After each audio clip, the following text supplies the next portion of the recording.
خل تسمع الناس كلها، خلي يشوفون العراقيين اجمع، وصلوا للناس هذا الفيديو. يعني حقيقة الكارثتين اللي صارن باليومين المضن والله العظيم ما اعرف شلون اعبر عليهن، وخصوصا الكارثة الاولى اللي صارت يوم امس. يعني توقع طفلة يعتدى عليها امام اعين الناس كلها بالشارع. يعني حقيقة الفيديو اللي امامكم هذا والله العظيم ما قدرت اكمله. يعني حتى بعالم الحيوان والغابات ما شفنا هيك مشهد، طفلة وسط الشارع يعتدى عليها بهاي الصورة وبشكل جماعي.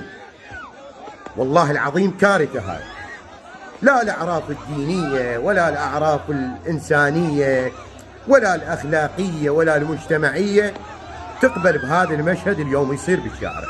وكل المعتدين والواقفين وجوههم واضحة، كلهم ذولا عندهم عوائل وعندهم نساء وعندهم خوات، لكن هذا مشهد وحشي والله العظيم ما أعرف شلون أعبر على هذا المشهد.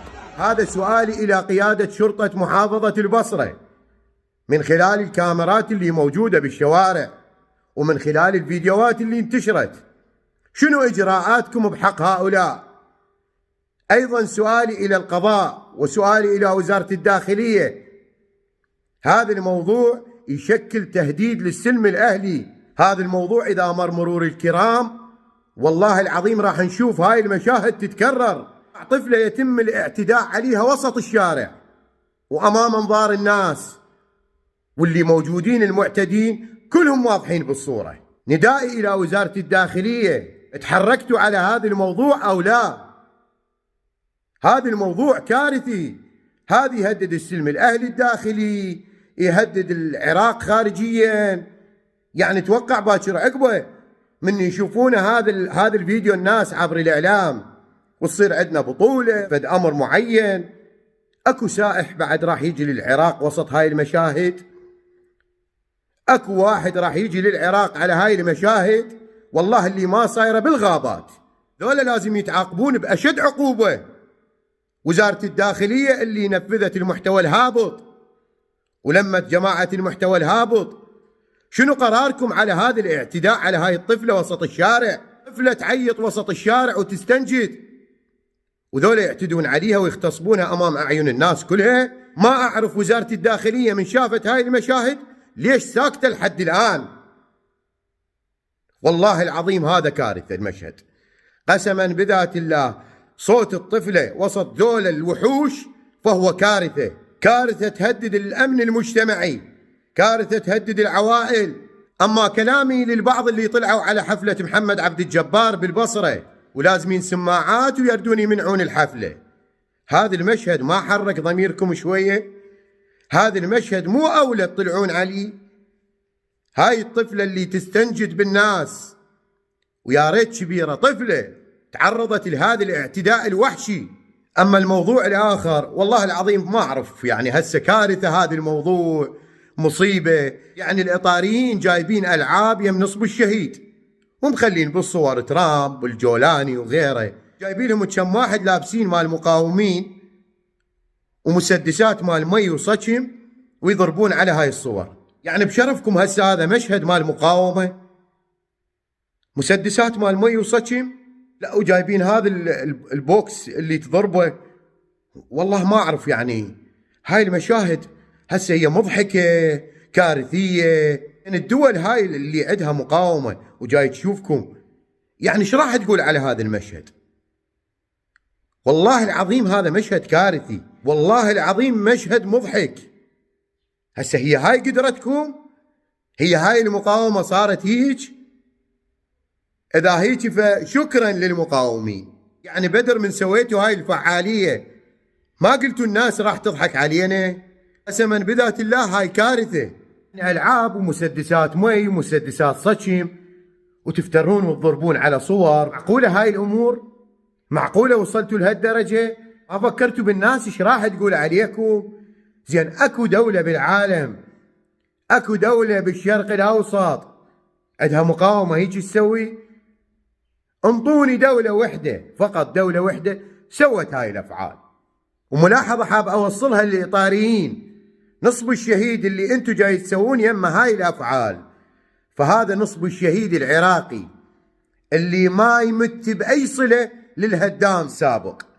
هذا نصب الشهيد للجندي العراقي اللي نفتخر به طوال السنين، وهذا تاريخ من تاريخ العراق. أي دولة بالعالم اليوم مواطنينها يفتخرون بجيشهم وبتضحياته وبتاريخه الحافل بالانتصارات، تاريخه الحافل بالمعارك عبر السنين. هذا تاريخ العراق، هذا نصب الشهيد العراقي، الجندي العراقي، يعني الجيش العراقي اللي نفتخر به عبر التاريخ من يوم تأسيسه ولحد هذا اليوم. احنا نفتخر بجيشنا وأبطالنا، نفتخر بتاريخ جيشنا، وهذا محط فخر واعتزاز لكل مواطن عراقي، على حال أي مواطن ببلدان العالم اللي يفتخر بجيشه ويفتخر بتاريخه، اللي يفتخر بجيشه على مدى العصور. هذا تاريخ عراقي راسخ عبر الأجيال. فأنتوا هاي الأفعال اللي جاي تسوونها يم هذا النصب اللي يعتبر منصب تاريخي للجيش العراقي، والله العظيم ما مقبولة. فاليوم كل عراقي يفتخر بجيشه وبتضحياته. أما الموضوع الآخر، فبطل هذا الموضوع هو حيدر البرزنجي. حيدر البرزنجي يوم أمس طلع بصورة وقال إحنا جايين نهنئ وجايين نكرم محمد الحسان الممثل الخاص للأمين العام للأمم المتحدة. قاعدين وسوالف وضحك.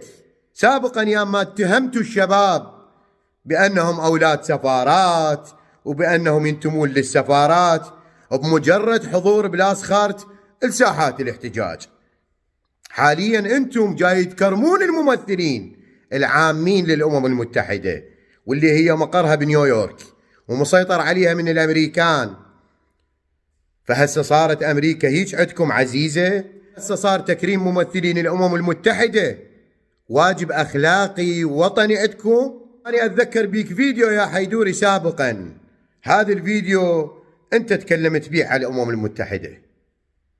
لا سيما قبل يومين فقدنا قائدين عزيزين على قلوبنا. هي الأمم اللي تتفضل بها جنابك، جامعة عربية ما حد حدث، أمم متحدة ما حد حدث.